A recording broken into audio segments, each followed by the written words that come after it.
Morning, everybody. It's almost 9 o'clock Eastern Time, Thursday. I forget what day it is. And I forget what day it is because last night I had to change my O2 sensors on my car, which thank Jesus I was able to do that myself. And I spliced and soldered the wires, which my mechanic said you're not supposed to do, but it was cheaper than buying like O2 sensors for $150. So I got two of them for like $30 each on Walmart.com. Because I wanted to buy Denso ones because I guess they're like supposed to be like better, but I guess that cancels out if you splice the wires. But anyways, so I was really nervous about that, but God helped me figure it out, and I was able to get both O2 sensors off my 03 Avalon so I could continue driving to work. And just a lot of like weird symbolic stuff happened from yesterday till today. Yesterday was kind of my actual first day back at my old job, and I guess like part of the problem with me is that, not that I think that there's something better out there, but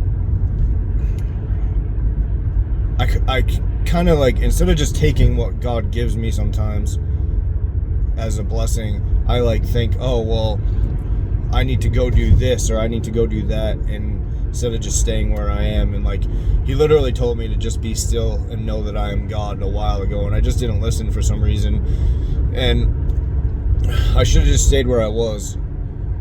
And on top of that, I also, instead of like thinking about him telling me that he was going to open doors for me, instead of thinking about that in a spiritual sense, I thought about it in like a money sense, because I was sick of being broke and sick of being poor and sick of being all these things that like people like talk down to me all the time, and they talk down to Jackie at work too, and like treat us both like we're dumb, and like we're not dumb, and like so just like it's frustrating. So like you want to like try to dig your way out of it on your own, and you can't, because like God's doing it for a reason, to teach you a lesson, and it's like a spiritual lesson that, number one, he doesn't teach other people because they're in a different place than you are. So like you see them succeeding in all these things in a fleshly way, and so you're like, oh well, they're doing great, what's wrong with me? And it's, even though I'm trying so hard, and it's not that, it's that you're going to be eternal and they're not. He made the next world for a few people, but he made this world for a bunch of people. So like they're just not for the next world. And that might seem harsh, and like a lot of people will be like, oh, that's not true, God loves everyone. Like, yeah, he does love everyone, but everyone doesn't love him. And so when I was in Pittsburgh, I don't know if I mentioned this, but like I was like dealing with my infection, and I like, the only like nice thing I had is I got to walk outside at night, like from the hotel to like around the city. And I went to Burlington Coat Factory because I needed like a couple things I didn't bring with me, and I was kind of surprised that they had it at the store, and it wasn't even a good clothing brand. It was like they had other like bad t-shirts, but one of the t-shirts they had for some reason was walk by faith and not by sight, and it was a picture of Jesus walking like with like waves, almost like Moses behind him. And so I was like, oh, alright, so I'll walk by faith. I guess I am not walking by faith, I'm walking just by my sight, and my own sight is going to be wrong. So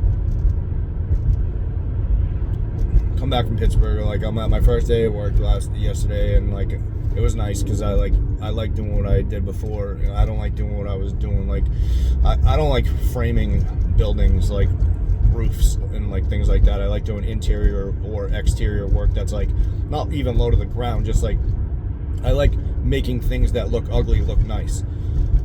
I like even doing demo and stuff is fine. I just don't like cutting new rafters and like cutting new like stuff and building a new building from scratch. It's just not my favorite thing to do.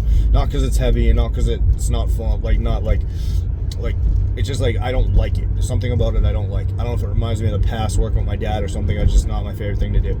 Anyway, so back doing my old job, and I like it, and I'm like having fun and everything. And then I'm by myself. That's probably another thing I like, is I don't really like working with other people. I like working alone.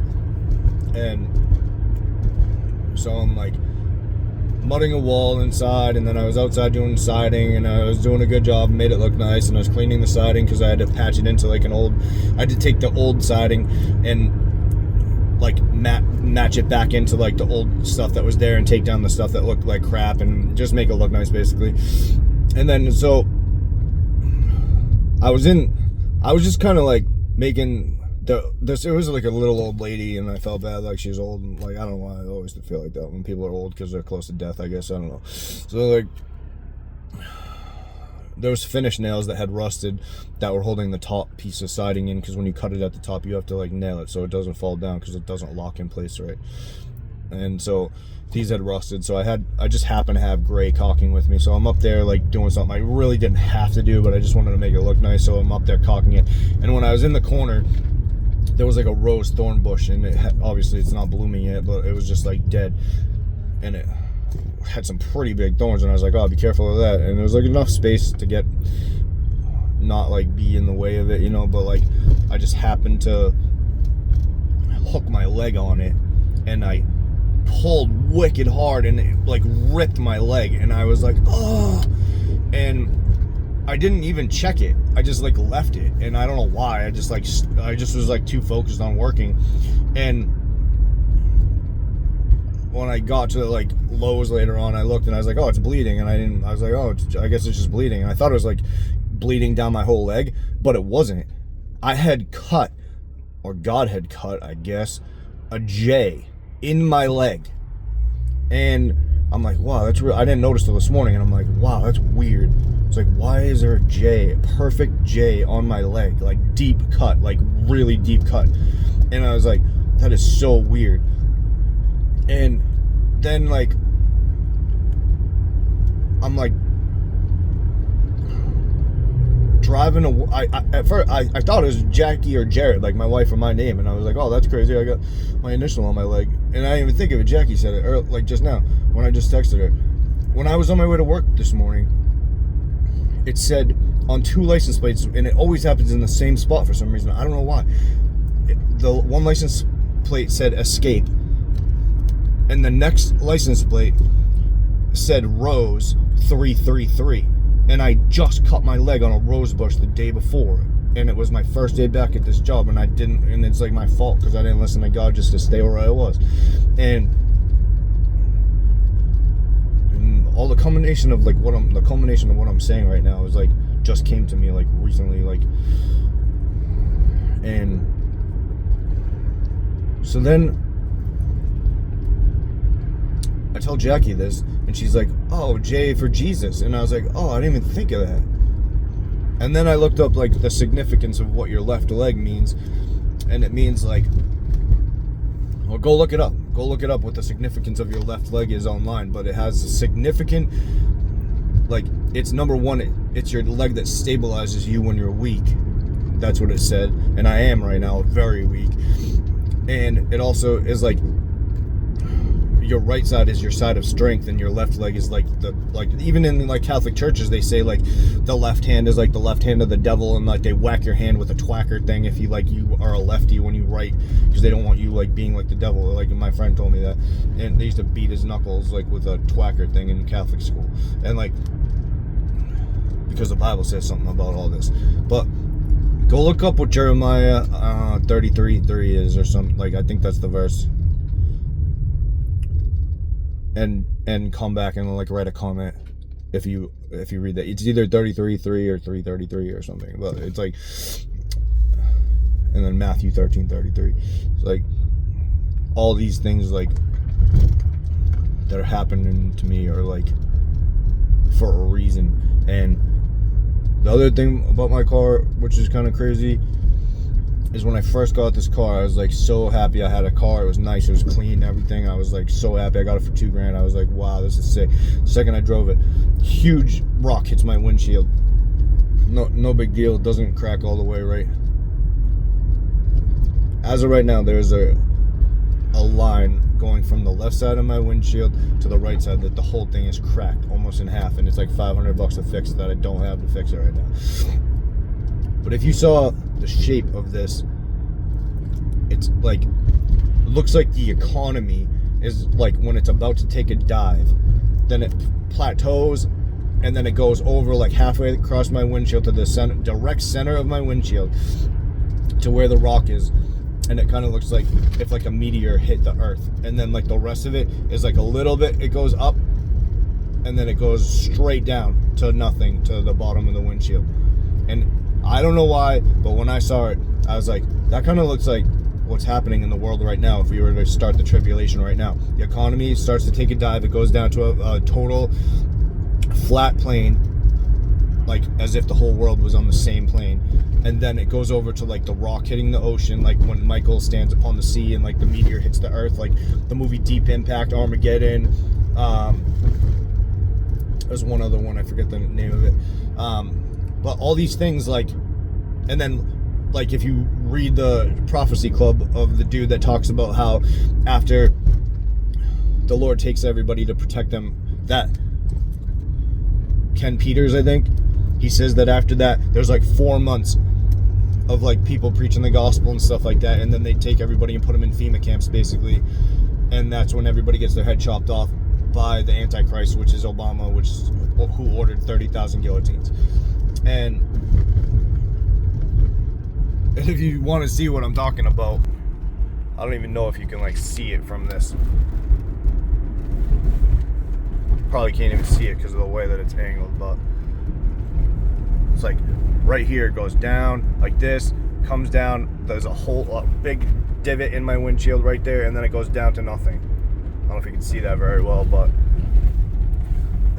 and I look at it every day when I'm driving, and I'm like, yeah. And it's like, I don't just come up with this stuff like out of the blue, out of my head. Like I'm like, it's like I can feel it or something like that. And I've always thought of the future like that. Like, and I mean, you could look at even the movies they put out, like the fifth wave.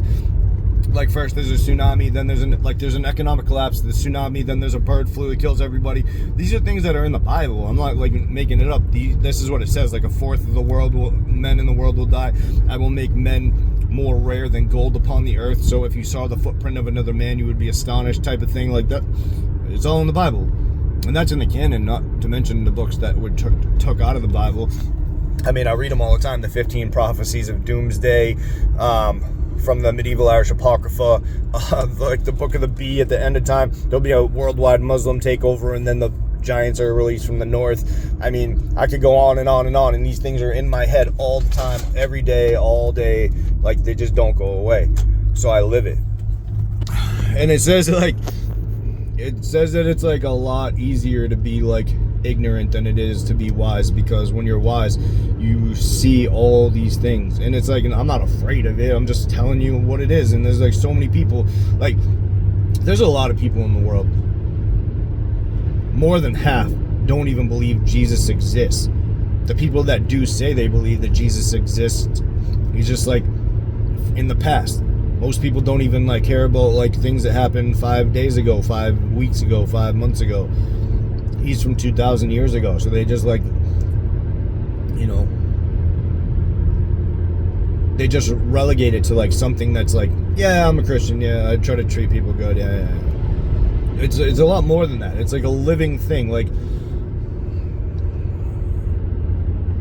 somebody sent me the book of like Melchizedek and like his righteousness or something like that, and like in the Enochian times they studied this thing called Sabua, and basically what it is like the religious practices of Enoch basically. And you know how Jesus says, if you look under a rock, there will I be, and things like that. Like, it's essentially an organic matrix that we live in. I mean, Elon Musk even said that, and who cares what he says, but I mean, it's just like, I think that he says a lot of things that are truth, because he's bringing us Neuralink, which is going to bring everybody's brains into like the movie Surrogates with Bruce Willis, where everybody's hooked up to a computer all day and they like live a fake life on a computer, like in a digital world, like Facebook's trying to do with the metaverse and all that stuff. And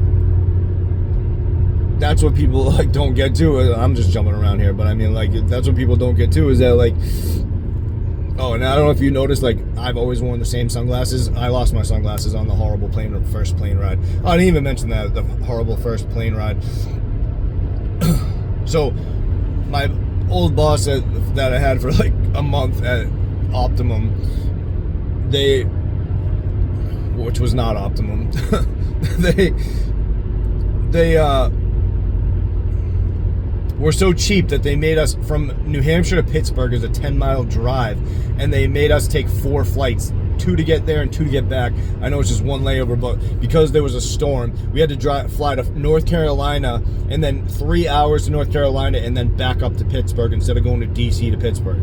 So we didn't even get in until 3 a.m. and then they were yelling at us because we were tired and like couldn't make it to training for 8 o'clock.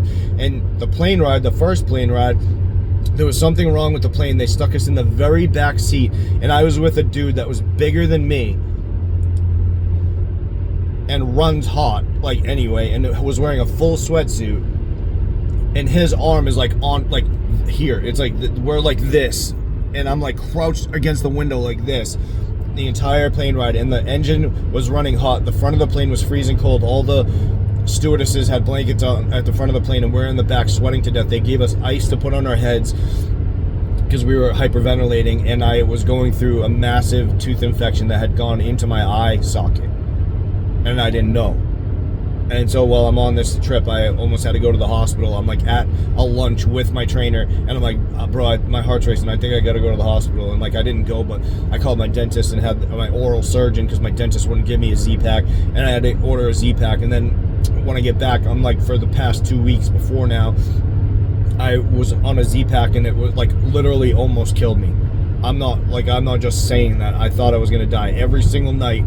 For the past 2 weeks, I was telling Jackie, I think tonight's the night I gotta go to the hospital. I don't know if I'm gonna heal from this. I think tonight's the night. And I hate the hospital, and I never go to the hospital unless like something's falling off. The last time I think I went to the hospital was like, I don't think I've ever gone to the hospital for like voluntarily. I snapped my middle finger in half and dislocated it. That was a hospital visit.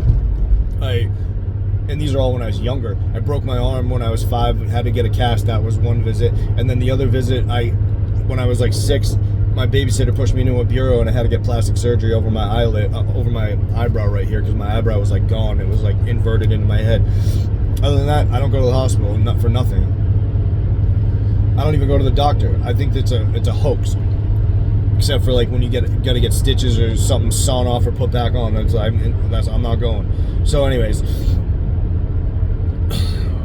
So that's kind of what I've been dealing with, while I've been dealing with like just trying to like pay the bills, like not be homeless, like keep my car working to get to work, like things like that. Hopefully being healthy enough to even work like the day that I have to go, and like every day has just been a struggle. And not to mention like every single night, because I stopped smoking cigarettes and weed, I'm having nightmares, like bad nightmares, like crazy, horrible things like I can't even describe to you. And so, yeah. While this is all going on, a listener decides to call me, and for the first time since I started my channel 10 years ago, exactly what I wanted to happen is happening, where we are starting a website that links to Robert, Zen, and my work. And like I said, I didn't expect me to be a part of that, but thank God he allowed me to be. And it's just kind of odd that all this stuff is happening right now. And I just told you the dream that I had about the werewolves chasing me, and each one tried to grab my leg and pull me down to the darkness, and they couldn't get me. And my left leg of weakness has a J written on it now from a rose bush, and it's pretty deep. I don't think it's going away. And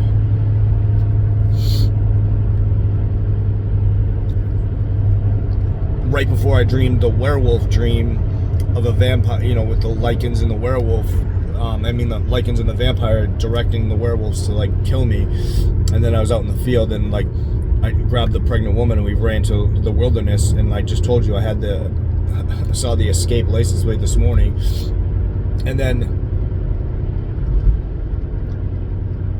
before that, I had a dream that you can go look these back up. I think that I put them all on my channel, but there was a woman and she hugged me, and then she like stabbed me in the back. And the only time I've had that dream is when I was younger. Witches would stab me in the back and I'd wake up, and I haven't had that dream since then till now. And then right after she stabbed me in the back, I screamed at them, and they must have been demons that were like camouflaged from what I could tell from the dream. And then I screamed at them. I said, "What is it?" And they were like shocked that I had the power to say that in the dream. And still to this second, I don't know what it is, except the only thing I could think that it is that it's the Third Testament, because they don't want it to get exposed. They don't want it to come to light. And that's the whole thing that God prophesied would happen in the end times. Even in Enoch, I was just listening to Robert's work yesterday. If you have a chance and you never heard it, go read or listen to the Guidebook for the Elect. You can YouTube search it, the Guidebook for the Elect. It's like 4 hours. And like, if you want like some deep knowledge on what I'm talking about, that's what I'm talking about. And it's weird that this person like called me to do this website, and right before she called me to do the website, like after in the other half of that dream is we were in like some like facility that was set up kind of like the religious and scientific priesthood has been set up to like hide this stuff from us. And it was set up so that there were guards at like all these stations, and there were these big fat dudes, like giant huge fat dudes, like come in and like or just like easily dispatch them quick, and then kept running. And it was like 5 or 6 of us, and we were all like doing our missions like in the spirit or something like that. And that's like kind of what's going on right now. And it's kind of hard for me to like say this what I'm saying right now, because I have trouble with saying things that are spiritual, because my whole life going to Christian school, everybody was always like, yeah, you know, all gung-ho about God, but they're doing bad things in the background. So it's like hard for me to say this kind of stuff like that. Jesus is working and he's powerful and all that stuff, because like they said that, and they didn't mean it. And I like want to say, like, if I say it, I want to mean what I'm saying, if that makes any sense. It's just like a personal thing for me. Like, I don't like saying, like, even when I say it to you in the text, if I say to you, like, in comments, like, Jesus be with you and stuff like that, it's very hard for me to say that, but I mean it, because I do want him to be with you, like, every day. But, like, people used to say that to me all the time, like, bless you, and they don't mean it, you know? And so anyways,